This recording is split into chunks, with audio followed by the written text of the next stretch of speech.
Codemasters Hyperbole Ahoy, it's Guardian Angel.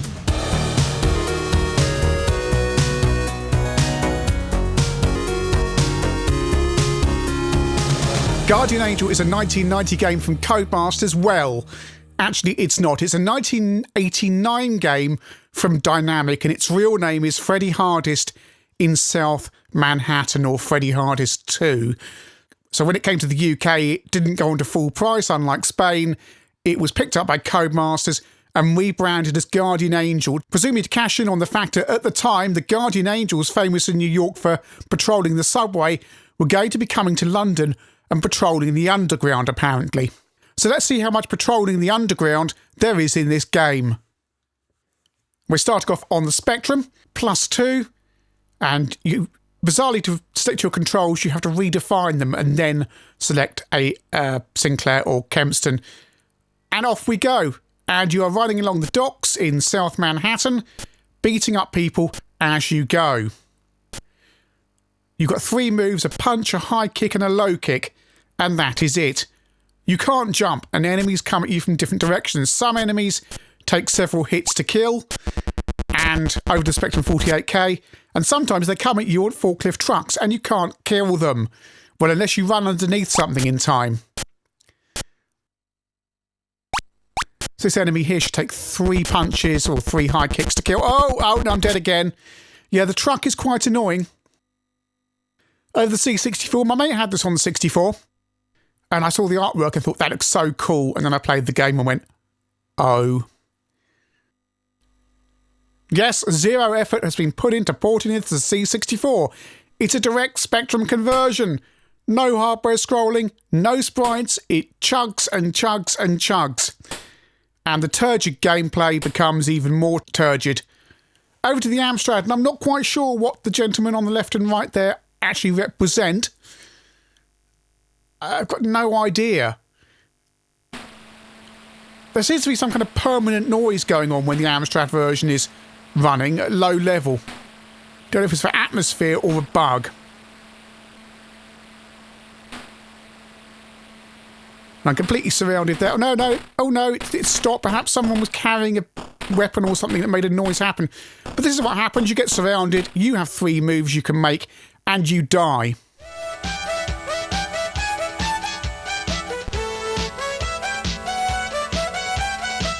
Lucky ST owners got this for $6.99, and Amiga owners as well. The game's coded in Uruguay by Iron Bite, who also did Narco Police. They're certainly on the Spectrum. Get ready. And off we go. And this is what you were hoping the CPC and C64 versions might have looked like. But no. That man there runs towards you, waving his arm in the air. He's got a... Dear me, this is dreadful, isn't it? It's like a very poor Double Dragon. A very poor Double Dragon. The limited moves combined with the number of hits the enemies take to kill, and the fact you get surrounded from both sides, is quite something. And I'm not sure why skeletons appear when you kill them, because you're not exactly hitting them with laser guns, are you? Over to the Amiga. Same sampled intro music as the ST. And you just know this game's going to be samples ahoy. Oh, it is, yes. Loads of samples. Oh, no. You cannot kill the forklift truck unless you go underneath the crane, which means if the forklift truck spawns before you're near a crane, or you can get under a crane, you're dead. I've tried everything, all 3 of my moves. I'm dead. All 3 of my moves I've tried.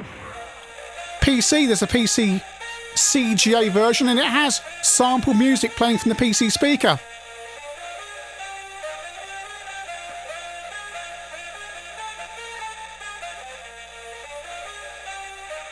And it's, well, yes, it's like all the other versions. There is very few games where there's so little between all the versions.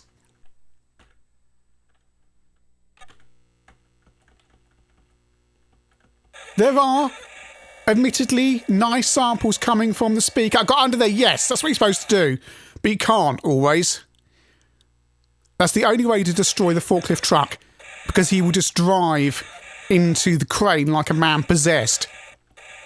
Yeah, it's not very good. Back to the Spectrum, where it's looking actually more colourful than that 16-bit PC version.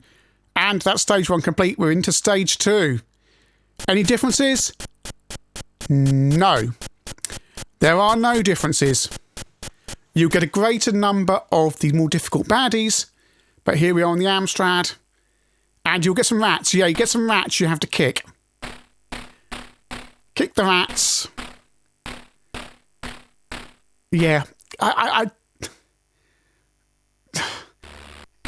it's just not very good, is it? Really? Oh, I've died there.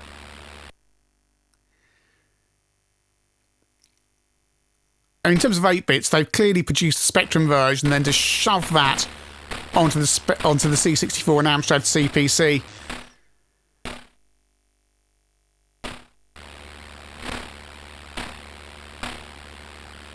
You have to make sure you deal with the men with chainsaw very quickly, because they will kill you. So as soon as they come towards you, don't leave your back to them. Back on the 64, and is this the contender for the worst scrolling ever seen on the 64? Entirely possible. It's like it's running on a Spectrum emulator. I don't know. I assume Dinamic released this in Spain as this was? Because this was a £10 game, or about 900 pesetas in Spain. I wonder if the ST and Amiga were full price as well. So yeah, here we are on the Amiga. And that sound is supposed to sound like a chainsaw. And it doesn't sound like a chainsaw, it sounds like a foghorn. Nice. Not. Back to the ST. Yeah, it's so repetitive. There's 4 levels of this. But it's just, there's... Really, you think of all those other beat-em-ups at the time, and it's just... Clearly, Dinamic couldn't find a publisher for this in the UK. No one was prepared to put this out at full price. So Codemasters picked it up. That's the reason this went straight to budget at $2.99. Reviews at the time, and I've got me killed by forklift again. Well, on the Spectrum, your Sinclair quite liked it. They said, nothing spectacular, but very competent, and certainly a cut above most budget fare. That's Rich Petty there, who clearly didn't play the game. Sinclair User, however, gave the game 39%. Angel of Death more like, there aren't many better reasons of saving your money for self-haters only.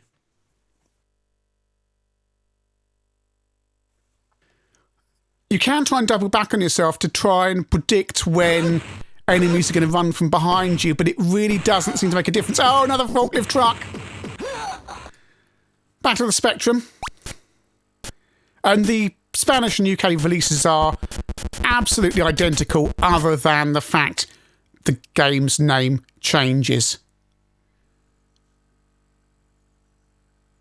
So I'm trying to run back there to see if that forklift will spawn. But it won't. It will only come at you at the most inconvenient time possible. No one can have play-tested this game. And what is it with Dinamic, with all these impossible-to-play games they produce? I mean, there he goes again. Navy Moves is impossible, but it's a half-decent game if you can survive. I'm being beaten up on the Amstrad and are dead.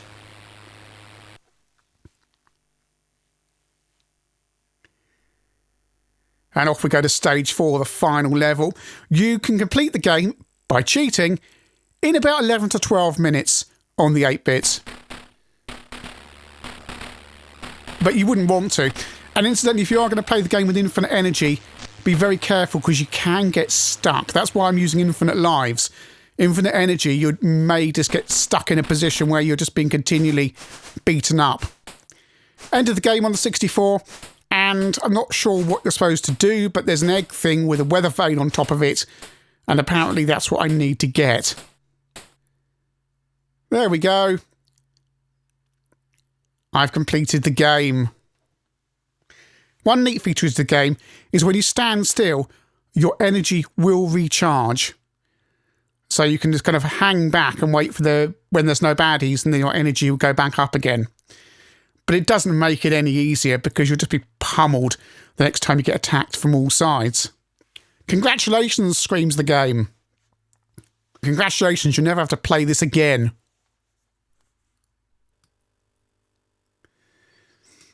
End of the game on the ST, and the final baddie is one that looks like one of the other baddies, except he throws meat cleavers at you.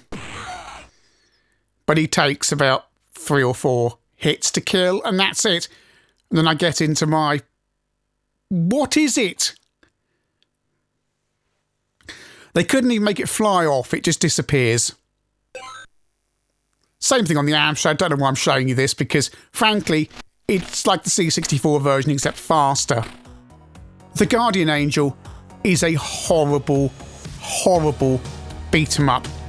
It is fatally flawed, and it's no wonder no UK full-price publisher would pick up this tripe. And I only pity anyone in Spain who had to buy this at full price on the back of the much better, but still flawed, first Freddy Hardest game. All the 8-bit versions are derived from the Spectrum, and at least the Specky version has got a bit of pace around it. Unlike the C64, where the machine can do things like hardware scrolling very simply. So why are you not using it? Because you've ported this in a day, I imagine. At least the Amstrad version adds a little bit of extra border to disguise the fact that it's a specky screen on the CPC. Although what that border contains, I've got no idea. Some kind of tribal person? What's going on?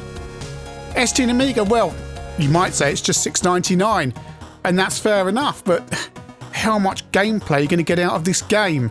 Because it is uniformly dreadful. Same on the PC. We've got much smaller selection, but you wouldn't want to play this. Trying to tack on the Guardian Angels to this piece of rubbish is like trying to add garnish to a piece of dung. It's still a piece of dung, it's just it's got a bit of parsley on the top. To think, Guardian Angel, a game so terrible, even the worst UK full-price publishers turn their nose up at it. Shame on you, Codemasters, for putting out this rubbish.